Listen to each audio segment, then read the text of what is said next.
గుడిదేవునిపల్లిలో తెలంగాణ రాష్ట్ర అవతరణ దినోత్సవ జాతీయ జెండాను ఎగురవేసిన సర్పంచ్ డప్పు కృష్ణ. కొండాపూర్ మండలం ముందోన్పల్లిలో గ్రామ సర్పంచ్ డప్పు కృష్ణ ఆధ్వర్యంలో గ్రామ పంచాయతీ కార్యాలయంలో 13వ తెలంగాణ రాష్ట్ర అవతరణ దినోత్సవ జాతీయ జెండా ఎగురవేసి వేడుకలు ఘనంగా నిర్వహించారు. ఈ సందర్భంగా సర్పంచ్ కృష్ణ మాట్లాడుతూ తెలంగాణ ఆవిర్భావం జరిగి 12 ఏళ్లు పూర్తయినందున అమరవీరుల త్యాగాలను ఆయన గుర్తు చేసుకున్నారు. తాను సర్పంచ్గా ఎన్నికైన తర్వాత మొదటిసారి ఈ వేడుకల్లో పాల్గొనడం ఎంతో ఆనందంగా ఉందని, గ్రామాభివృద్ధికి తన వంతుగా ఎల్లవేళలా కృషి చేస్తానని తెలిపారు. ఈ కార్యక్రమంలో గ్రామ ఉప సర్పంచ్ వరలక్ష్మి, కార్యదర్శి దినేష్, వార్డు సభ్యులు, ప్రాథమికోన్నత పాఠశాల ఉపాధ్యాయులు, పెంటయ్య, స్వయం సహాయక బృందాల మహిళలు, గ్రామస్తులు తదితరులు పాల్గొన్నారు.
పన్నెండు సంవత్సరాలైన ఈ తెలంగాణ వచ్చిన సంతోషంతో మా కొత్తగా గెలిచిన సర్పంచులము కాబట్టి మా కొత్తగా వచ్చిన మా సెక్రటరీ గారు కూడా కొత్తగా వచ్చారు. మాకు ఈ రోజు నుంచి మాకు తెలంగాణ వచ్చిన సంతోషంతో ఈ 2014 తెలంగాణ వచ్చింది. మనకు తెలంగాణ వచ్చిన సంతోషంతో కేసీఆర్ పుణ్యంతో తెలంగాణ వచ్చింది. మనకు తెలంగాణ వచ్చేసింది, అంతా సంబరాలు చేసుకుంటారు.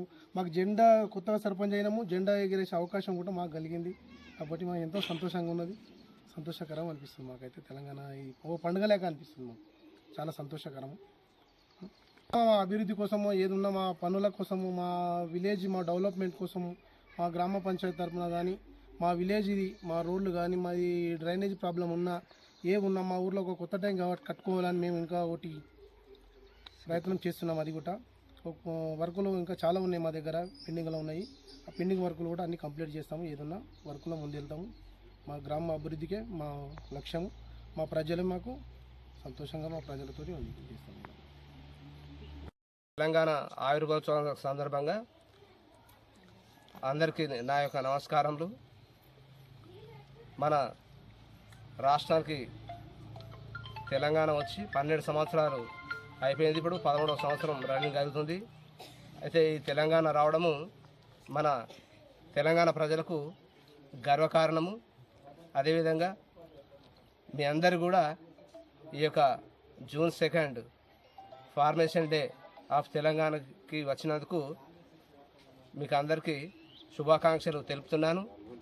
ఇటు సందర్భంగా ప్రభుత్వం కూడా చేదోడు వాదోడుగా రాష్ట్ర ప్రజలకు నిలవడం జరుగుతుంది. కాబట్టి ఇంకా ప్రభుత్వం కూడా ఈ యొక్క డెవలప్మెంట్ను చేయగలదని నేను ఆశిస్తున్నాను. అదేవిధంగా గ్రామంలోని అన్ని పనులను మరియు స్కూల్స్లో ఉన్న పెండింగ్ పనులను కూడా పూర్తి చేయాలని కోరుకుంటున్నాను.